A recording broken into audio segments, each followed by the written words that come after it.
You're watching a production of Comcast CN 900, your home for local sports, news, and entertainment.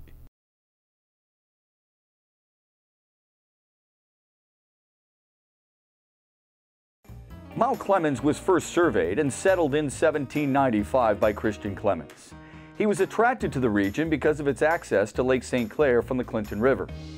Clemens wanted to settle a community on this great natural waterway, so he started by building and operating a distillery so people would stop. The small village on the river continued to grow, and on January 15 of 1818, Michigan Territory Governor Lewis Cass signed a proclamation establishing the county of Macomb, named after General Alexander Macomb, hero of the War of 1812. Then, just 3 months later, Governor Cass named Mount Clemens the county seat and appointed Christian Clemens judge of the county court. During the 1870s, attempts to develop salt wells proved unsuccessful, but it resulted in the discovery of the famed mineral waters. This created a mineral bath industry that made Mount Clemens famous throughout the world as a health spa destination. During the heyday of the mineral bath era, 23 major hotels and bathhouses prospered. I mean, all the different movie stars and athletes. Babe Ruth used to come down here for those mineral baths, so it's kind of interesting when you think about its history. They attracted noted visitors such as film actors Clark Gable and Mae West, athletes Babe Ruth and Jack Dempsey, news magnate William Randolph Hearst, and the Vanderbilt family all vacationed to the city to enjoy the mineral baths. In fact, the entire community became known as Bath City, with the local high school team nicknamed the Battling Bathers. In the mid-1940s, this thriving industry began to decline, and fewer people came to stay the 3 weeks required to obtain the curative powers of the mineral baths. The 1950s and 1960s was a time of transformation for the city, as county government took a more prominent role. Today, the riverfront and downtown developments, such as the boardwalk, marina, and landscaping, enhance the city's unique allure. Some of Mount Clemens' most notable citizens include actor Dean Cain, singer Uncle Kracker, Hall of Fame sports broadcaster Dick Enberg, and the Archbishop of Detroit, Alan Henry Vigneron. As the county seat and one of the oldest cities in Michigan, Mount Clemens continues to be a safe residential city with citizens that are proud of its famous past and are enthusiastic about its bright future. While Mount Clemens was once a spa destination, it is now an emerging center for ingenuity, technology, and software development. Macomb County Executive Mark Hackle coined the term hotbed for creativity to describe the emerging face of Mount Clemens.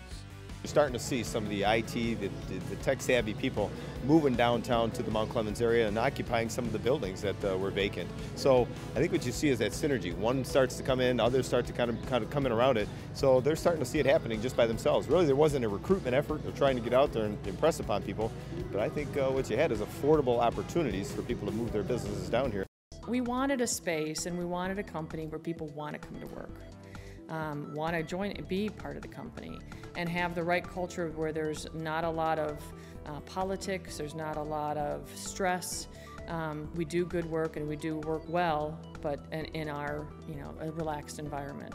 So in an old firehouse like this, it's kind of the, a very untraditional world that we're working in. We're not all in cubes, we're on one big open space, and that gives a more family type environment that we're working within. Again, iBuyer's very interested in technology and where technology is going, and so as anything comes out, be it the iPhone, the iPad, any wearable devices now, we're really fascinated in saying where is that going to go and what can we do with that. So the iPhone, obviously the first real smartphone, being able to have that opportunity to start developing applications. We did it in a jailbreak phase in the beginning, and ended up then being one of the first few thousand apps that were actually in the App Store. A big part of our business now is all about mobile applications. Nothing that we do for clients today is purely on a web or desktop. It always has a mobile component. Yeah, we're really a full shop software development firm, so we do a lot of systems that are not just on the mobile. It's the back end part, it's web enabled parts, and a lot of consulting from user experience to art to 2D, 3D artists that we have on staff. The Macomb County government has also embraced high technology. The county's newly opened $11 million Comtech Communications and Technology Center unites 911 dispatch services for police, fire, emergency management, and houses IT and the development of roads, and is a model of intergovernmental cooperation, sharing services and capabilities with municipal governments. Besides an impressive tech-savvy dispatch center, Mount Clemens is the proud host to many downtown events. Specifically, it has taken an initiative to raise a healthier generation and combat childhood obesity with the annual Let's Move Festival. This high-energy event is just one of the many attractions that draws thousands of people into the city. Other cultural events include the annual Mount Clemens Art Fair, which showcases artisans and craftsmen from across the Midwest in a downtown atmosphere, while the Made in Michigan Fair celebrates homegrown or manufactured products, taking over 3 blocks in the process. Mount Clemens is also one of the only cities that you can drive a boat to work or play in from the Clinton River. The river has always been the natural gateway to downtown and still brings in people who want to enjoy the boating lifestyle in a city setting. Welcome to Captain's Landing. These are our 2 boats. This is the Captain Paul II. This is a private charter boat. It runs by the hour.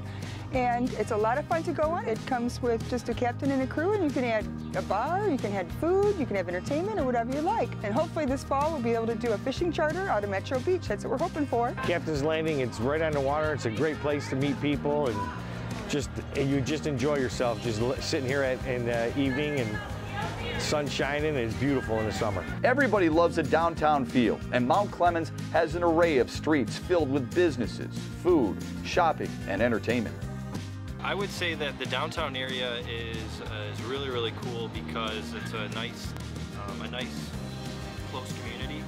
With all the different events that they do in downtown Mount Clemens, it's just great exposure for all of the businesses. On the corner of Main and Market Street, you'll find a one-of-a-kind Irish pub, Three Blind Mice, that opened its doors in 2013, but don't let the restored look fool you. The building itself is over 100 years old. Three Blind Mice Irish Pub, home to 290 different beers, 150 different bourbons, scotches, and whiskeys.